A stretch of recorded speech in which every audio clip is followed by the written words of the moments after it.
Welcome everyone. We are Group 14 and today we'll be talking about materials used in food packaging. First, we have paper, which is made out of cellulose molecules. As you can see in the diagram, there are large gaps in between the cellulose molecules, allowing substances such as water, oxygen, and ink to pass through. At the same time, the process of making paper also allows its strength and flexibility to be varied. These are some common uses of paper in food packaging, where baking paper has a layer of plastic coating and pizza boxes have been reinforced and corrugated. These are some advantages and disadvantages of paper. Predominantly, paper is made out of cellulose which comes from trees, allowing it to be recycled easily and biodegradable. However, the disadvantages include poor chemical resistance, as well as the use of plastic coating, which reduces its sustainability. These are some current research on paper, which include the use of biopolymers, which is more recyclable, and antimicrobial packaging.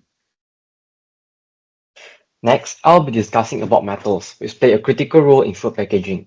Metal packaging is highly valued because it forms an excellent barrier against oxygen, moisture, and light, thus extending shelf life and keeping food fresh. It's also strong, formable, and infinitely recyclable without losing quality.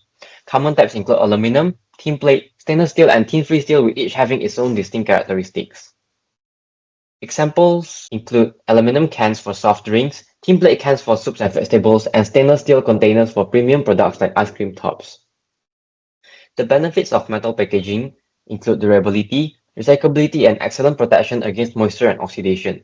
However, it's also more expensive and heavier than other materials, requires protective coatings to prevent food reactions, and has a relatively high energy footprint during production. When designing metal packaging, we must consider its food compatibility, safety under heat, design strength, recyclability, and consumer appeal, because beyond protection, metal packaging also conveys a sense of premium quality, making it both functional and attractive for food products. Now for wood. Wood is a traditional material used to package food. It is strong, lightweight, and resistant to deformation. It is also a recyclable material. For food packaging, it is not common to use it to pack food directly, but more suitable for transporting and shipping. Some common wood packagings are aesthetic packaging, wine barrels, and wooden crates. The factors to consider when using wood are its mold and pest infestation and the fact that it is an organic material. In wood, it is susceptible to mold growth and it requires proper treatment before use.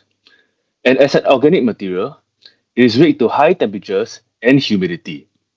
For the future of wood packaging, let's see an increase in demand for wood as it is a recyclable material with high cost efficiency.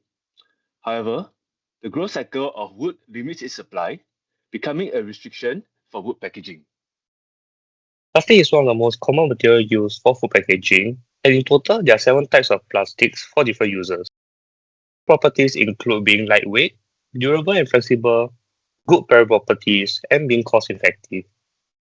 Some of the common uses of plastic includes plastic bottles, plastic containers, and films and wraps. The advantages of plastics includes food preservation, being versatile, safety and hygiene, and convenience.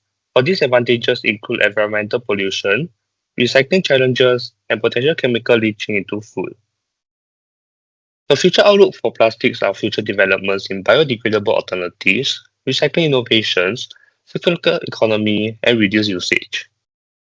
For glass, it has many useful properties that make it ideal for everyday applications, such as being hard and durable, able to expand when heated, transparent, as well as being a good electrical insulator. As such, glass is widely used in various types of food packaging, particularly for products like sauces and condiments, jams, as well as for beverages such as alcoholic drinks. Glass is chemically inert, which means that it will not react with its contents, hence keeping the contents fresh. This helps in preserving their flavor, quality, and safety. Since glass does not absorb or release any chemicals, it is also hygienic and non-toxic, making it an ideal material for food packaging. Furthermore, glass is reusable and recyclable. This makes glass an environmentally sustainable material as recycling it reduces the need for raw materials.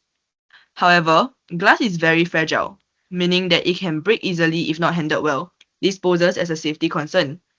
Glass is also heavy and has high cost of production, translating to high costs for consumers, which reduces its accessibility. Future innovations for glass involve manufacturing techniques that create thinner, stronger, and more durable glass packaging which weighs less. For instance, the ongoing development of the Eco2 bottle focuses on improving the quality and sustainability of glass, while at the same time using lighter materials in the process of manufacturing. These are our references used. And this is the end of our presentation. Thank you.